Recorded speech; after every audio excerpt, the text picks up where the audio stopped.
Hey there, I'm John Siskovich. We are outside my brooder, and we're going to start this week with brooder location because you want to know where it is on farm. Look at this, beautiful skies. Oh my goodness, it's gorgeous outside. This is my road back to my workshop. This is my brooder. This is the brewery.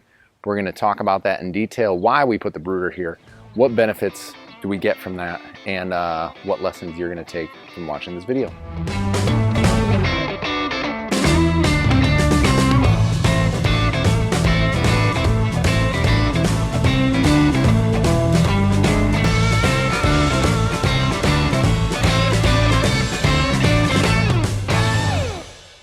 So like I said, right down the road, there's our brewery.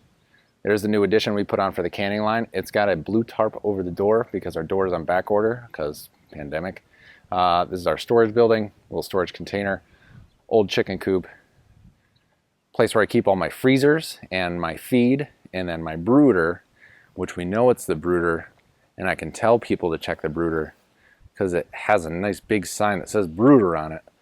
And it follows a road that goes back to the ducks are right there. The hop yard is right there. The chickens and the pigs are back there currently, and I am back and forth on this road constantly. And the benefit of locating your brooder central to where you go on farm, and I'm going to talk about my friends in a second, is that I can look through this window. It's a little dusty and hard to see on camera, but you can kind of see the babies in there. It's easier when it's not on an iPhone. Or I could just stick my head in the door. You're gonna zoom in, there you go. And just in passing, look and see, check feed, water, birds. And what am I looking for with birds? Heat lamps. Perfect, too cold, too hot, too drafty. How hot do they need to be? I have a chart for that, but we're gonna talk about these in a different video. And having this on my farm in a place where I walk by it constantly, I don't even have to look in. You can hear if they're chirping all loud and crazy, they're in distress and you need to poke your head in. If everything seems like there's a normal little peeping noise,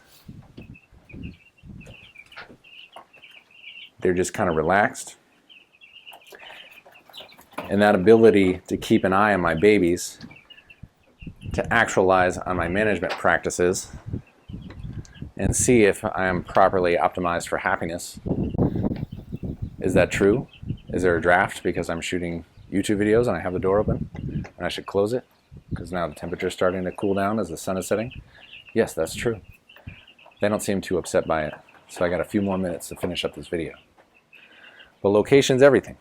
Now my friends, Dave and Ginger Shields, who may or may not watch this video, are down in O'Brien, Florida at Pastured Life Farm, and they are just absolute miracle workers when it comes to innovation and farm practice. And what they do, and I have had videos on this in the past, is their brooder is up on wheels instead of blocks like mine.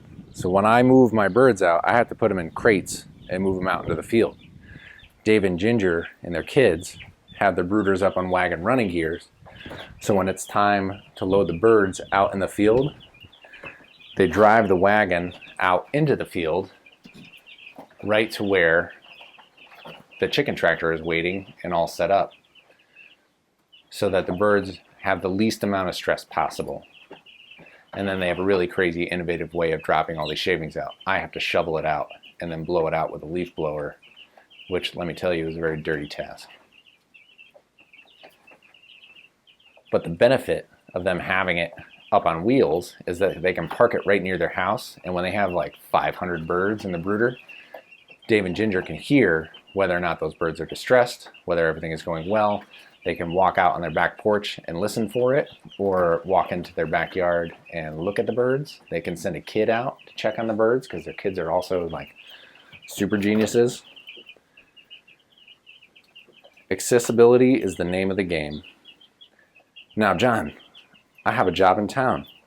I can't see my birds all the time. I don't work on the farm. Life takes me elsewhere. Well, I have great news for you. It's 2021. We have a VPN with a security camera that's Wi-Fi enabled, that shoots live video, not out onto the internet because we don't have the bandwidth out in the country, but just into our own little private server that we can access from our phones, iPads, or computers. And at any time of the day, you can virtually walk out and check on your birds.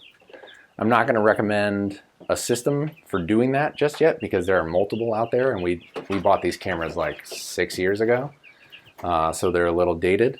And David, my farming partner, is a technology wizard, not David Shields, but another David, and he set that all up for us.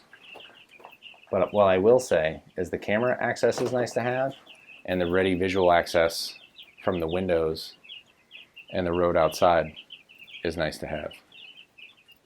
People get into farming and start farming or homesteading, as I am like a cross breed of a farmer homesteader at the moment, because they love it. They love to do farming. And if you love it, you're gonna find it's too bright. Sorry, you gotta deal with my $15 sunglasses. If you love it, you're gonna wanna check in on it, and you'll be thinking about it. You're going to want to visit here with your kids. You're going to want to show this off to your relatives.